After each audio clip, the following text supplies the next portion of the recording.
Hi! Welcome to Bookbox. Don't forget to subscribe and tap the bell icon to get our latest videos.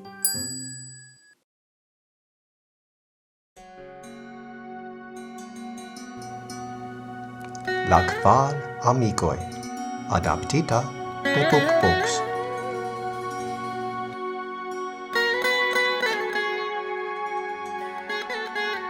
For de iun ein urbo troviĝis arbaro, en kiu ĉiuj bestoj kaj birdoj pace kunvivis.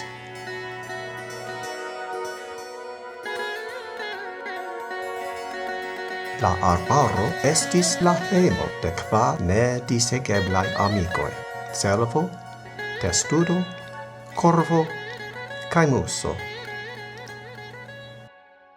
Ĉiun vesperon ili kuniĝis por diskuti pri la okazaĵoj de la tago. Sed iun tagon la cervo estis tre maltrankvila. Ĉasistoj metas kaptilojn ĉien. Ĉu eblas fari io por eviti resti kaptita en ili?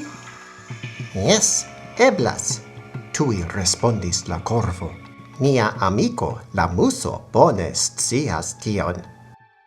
La korvo ekrakontis tion, kiun ĝi vidis.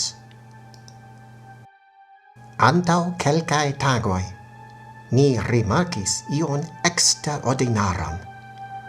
Aro da kolomboj estis kaptitaj en la reto de ĉasistoj kaj movis la flugilojn rapidege pro paniko.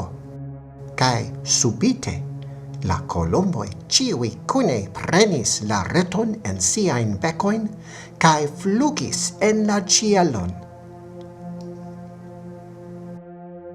Kien ili tiam flugis? Rekte al nia amiko la muso.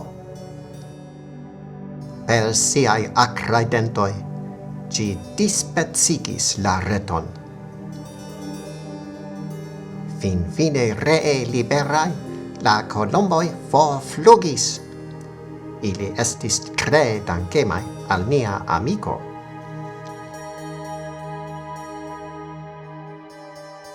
Post tiu rakontado, la cervo foriris por trovi akvon.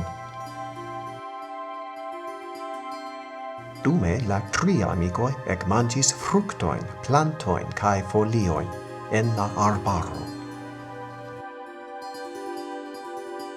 Ili babilis ĝis malfrue dum la nokto, atendante la revenon de la cervo. Sed la cervo tute ne videblis, kaj la amikoj komencis maltrankviliĝi. Matene, tuj post kiam heliĝis, dum la aliaj vokis la cervon, la korvo flugis al ĉiuj direktoj por trovi ĝin. En maldenseo ĝi ekvidis la cervon, kun piedo kaptita en reto. Ne timu, ĝi trankvile diris. Ni trovos solvon.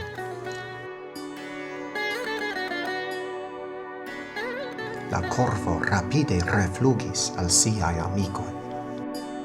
La testudo havis ideon. Muso, gripu sur la dorson de la korvo. Kaj ili ekflugis por savi la cervon.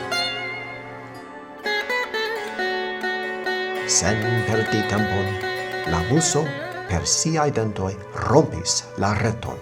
Precize tiam la testudo, kiu tre zorgis, alvenis.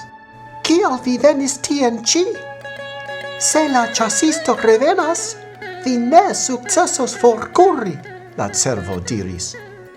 La ĉasisto ja revenis. Aŭdante liajn paŝojn, ĉiuj rapidis for. Krom la testudo, kiu ne kapablis sufiĉe rapidi, la ĉasisto kaptis ĝin kaj ligis ĝin al bastono. Oh ne! Pro mi, la malfeliĉa testudo estas en malbona situacio, diris la cervo. Subite la cervo exaltis cae rapidis al lageto apud la voio. Tie ci cusis tute sen move, dum la corvo mortetis cin. Tiam la chasisto forlasis la testudon por preni la cervon. La muso tui rompis la snuron cae liberigis la testudon.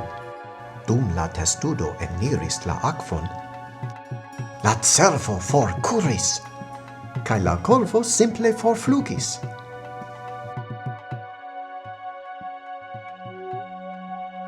La chasisto tremis pro timo. Li neniam antaue vidis beston, kiu post morto ree vivas, pensante che la arbaro estas hantata. Li ecuris kiel eble plei rapide.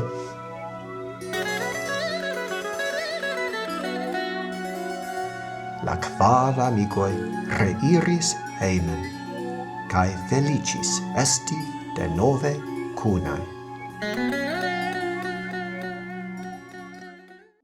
Hey there! Don't forget to like and share this video. Also, please leave your comments below.